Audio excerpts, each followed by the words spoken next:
tuning in to watch this video. If you haven't already, don't forget to subscribe to my channel for new punk rock videos every week and tap the bell to get notified when new videos drop. My name is Erin Micklow and I'm here with Drongos for Europe. Introduce yourselves. Hi, my name's Danny and I play the bongos for the Drongos. I'm Dick Drongo, I play the bass. My name's Tommy, I'm the singer. My name's Andy Mack, I'm the guitar player.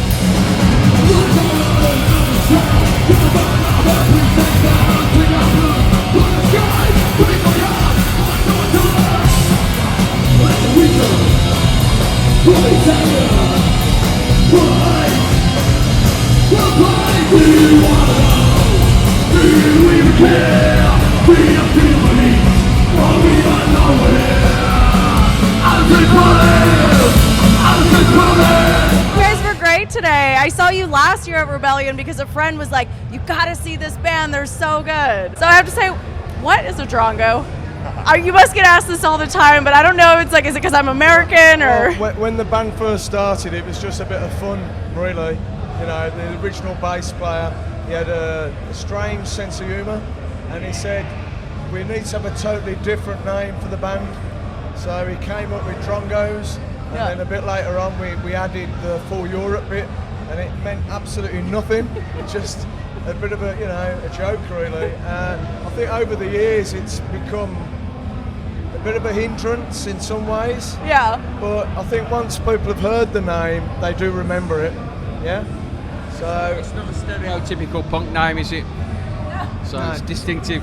Well, I was just wondering, I was like, is this because I'm American and this is like a slang here? Because there's a lot of slang and I'm like, no. A lot of Americans have asked what does it mean. They're like they just don't seem to get it.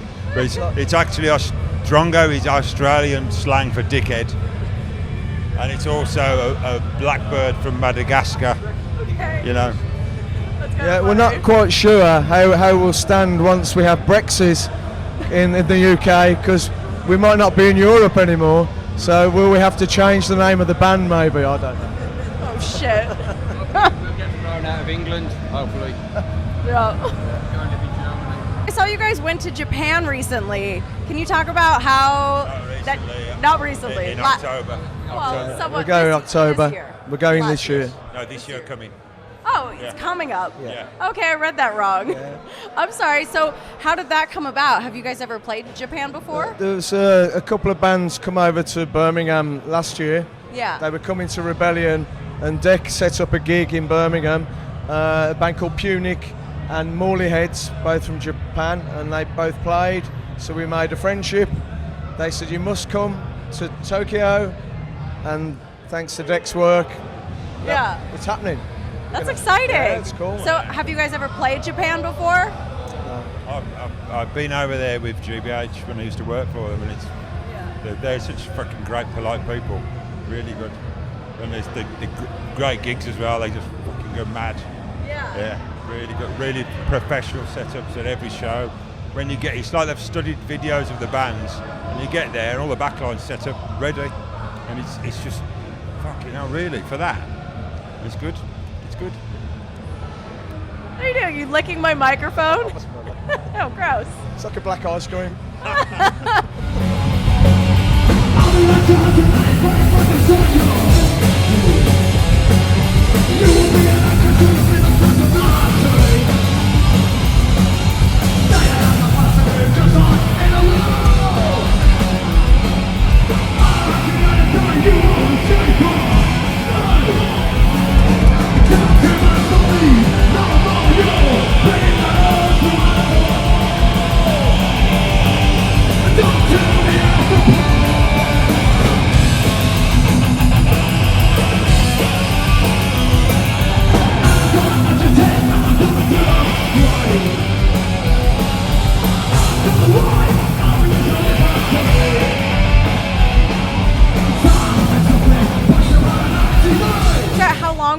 be in Japan, and kind of what are you going to do to get ready for something like that? I think we're there for about 12 days. Right, so we're playing a festival called the Kapunk Festival, and we're playing 2 days at that festival, and then we've got a few other gigs with Punic. So, yeah. Japan was the worst jet lag I've ever had of anywhere I've been. So Do you guys get jet lagged a lot? Is that something? Depends how much you've had to drink, really. The least thing we've got to worry about is Godzilla we have to worry about, really. I've never been far They enough to get actually jet have a lagged. Godzilla statue there, and we went to go see it, and it's actually very small. How is it? It's really funny because they take all these pictures from an upward angle, so it looks massive, and you arrive as a tourist to go see this thing, and it's maybe like 3 feet tall. We years ago, back in the 70s in Birmingham, there was a King Kong statue, and how tall was he? King Kong when he was in Birmingham? About 30, 40 foot tall. Big, massive, yeah, massive. And then they've moved him around over the years, so he looks like he is actually alive. I think he only comes alive at night. You'll have to check that out. It's true. We had a King Kong model in Birmingham city centre. I don't know why, but we had it. Yeah. It's the home of the gorillas. Back in March, played the Punk for Pam in Edinburgh. What is that festival? I saw it's something like a charity, and you played it every year. Can you talk more about what that is for people who don't know? It's Jock from GBH. His sister sadly passed away, and she was towards the end of her life. She was at the Waverley Hospice, and so all the money we raise goes directly to the hospice to help them. 'Cause it's all, hospices in the UK are usually only funded by donations. They're not funded by the government. So they do that, and it raises money Raise for it, it. yeah. And we're close friends with GBH, so we anything for them. Yeah. It's a nice event that they put on. A few years now. Yeah. How many years have it been? I think it's probably into its seventh year now. 7 years. The Punk for Pam movement, and We did it used to be Birmingham, Birmingham, Manchester, and Edinburgh. We love the graffiti on the walls of this town. It's the place we love, and we like to get around. We love the posters pasted on the walls of our street. Little bars and copies round the punks and on its way. So I live in a city without love. So I live in a city without love.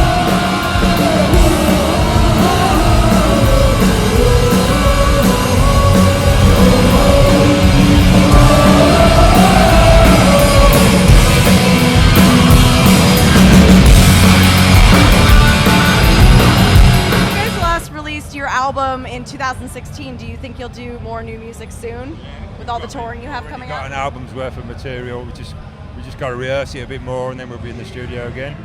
And hopefully early next year, maybe, another album. Good. What's your process when you're making new music? Is it kind of a collaborative effort, or is there one person that does most of the writing? One of us will come up with a riff, a tune. Yeah. Yeah. And I'm quite good with lyrics. I can, make things fit. And it's a joint effort. It's not down to one thing I really don't like about bands is where they give all the credit to maybe one person. Yeah. Because it takes a band to write a good song. The guy, he might have the original idea, but the drummer comes up with the beat, Yeah. the arrangement. So Sometimes. sometimes we have to tell him what to do, but Look, we do, like Deck comes up with a lot of bass riffs.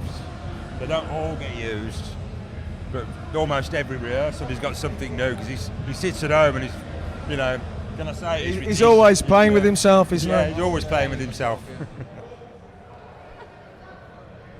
Well, so you guys, this year is your 40th anniversary. Is that correct? Have you guys planned anything special? Are you doing? Sorry. Wrong goal. Yeah, we are playing roughly round the anniversary Yeah. in Birmingham. It's going to be the Dead Fest, which is a young band called Dead Mob have organised, and they asked us could they advertise it as Drongos' 40th anniversary gig. So, yeah, we're happy with that. That's awesome. Yeah, it's cool.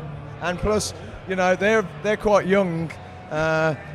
In fact, they are very young. But in Birmingham, I think we're lucky. We do get a good mixture of age at the gigs.